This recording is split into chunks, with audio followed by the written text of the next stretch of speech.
Hey guys, Varun here again. So again, continuing with Nux Vomica, The Poison Net by Dr. E.B. Nash in Leaders in Homeopathic Therapeutics book.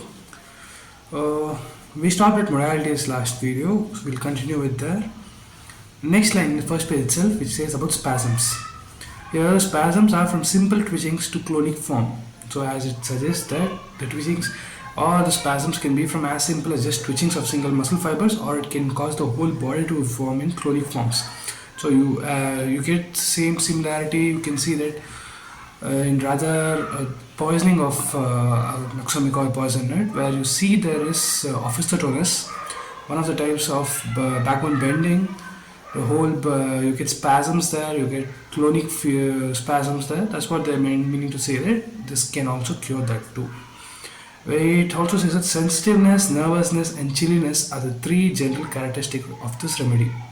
Why? What do you mean by sensitiveness? Here, the sensitiveness refers to the sensitiveness to light, to sound, to anything which can cause them to be startled. So, very simply, the same thing applies on the people who are poisoned by this nut or the poison nut, where you have to keep them separately, as if separately in the sense they have to keep in a dark room, closed room with no any stimulus.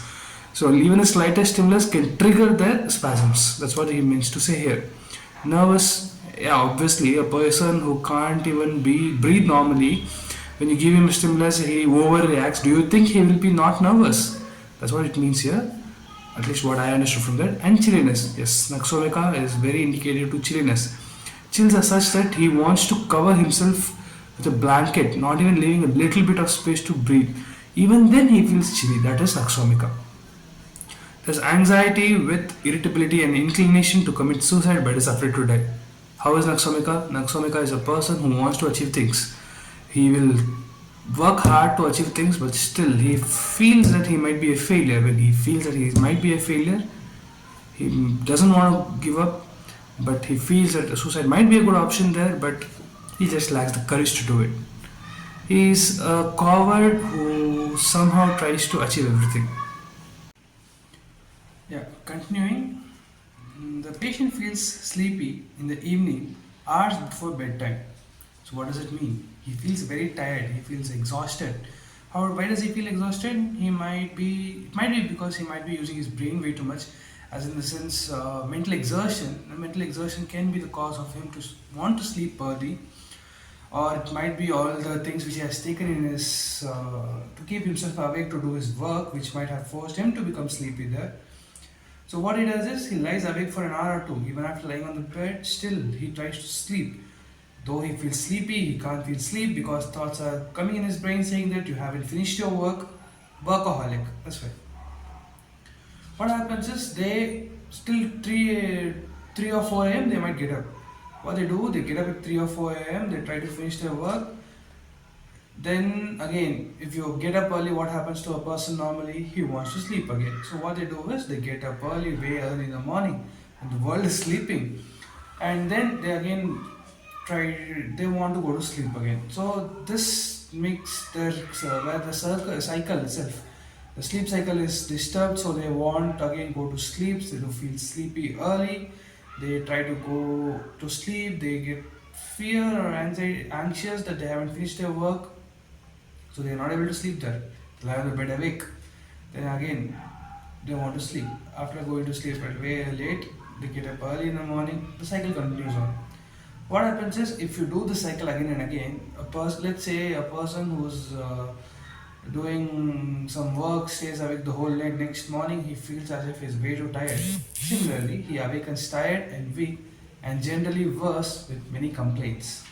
Yes, obviously, if you don't sleep properly, you don't get a good brain doesn't get the time to refresh itself, to heal itself, to freshen up itself. So what happens? He feels tired. Yeah, stomach does pressure an hour or two after eating as from a stone. Yeah, you can think about this as a ulcer in the stomach, which feels as if there's a stone in the stomach.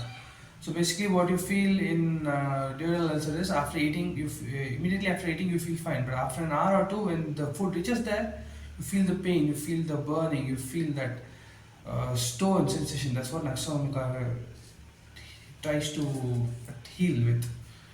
Yeah. So what it means is it can be given for people with gastric ulcers. Yes. So convulsions with consciousness, where there's aggravation with anger, again stimulus. It's an emotion, again a stimuli. Touch, stimulus. Moving, stimulus. Alter and there's an alternation with constipation and diarrhea. Also to remember is there's an ineffectual urge to pass stools. So with this ineffectual urge, they also feel that they have constipation, and sometimes which later on can become diarrhea. So it is like they have constipation and ineffectual urge, then they have diarrhea. So at the same time, it just alternates. In females, you see menses which is too early, profuse, and lasting too long. The aggravation of all other complaints during the continuance. Yeah, it is to understand, I guess. Nux Vomica acts best when given at night during the repose of mind and body. What it means to say is when your brain sleeps, when your brain rests, when your body rests, Nux Vomica is best to be given that time. So when you give it at that time, it feels the patient has it basically heals your vital force. It lets your vital force to take over so that it can act, so that it gets a time to refresh itself, so that it can provide your body some rest to ability to heal itself. That's what Nux Vomica does when it's given at night time. Similarly, he says that sulfur should be given in the mornings.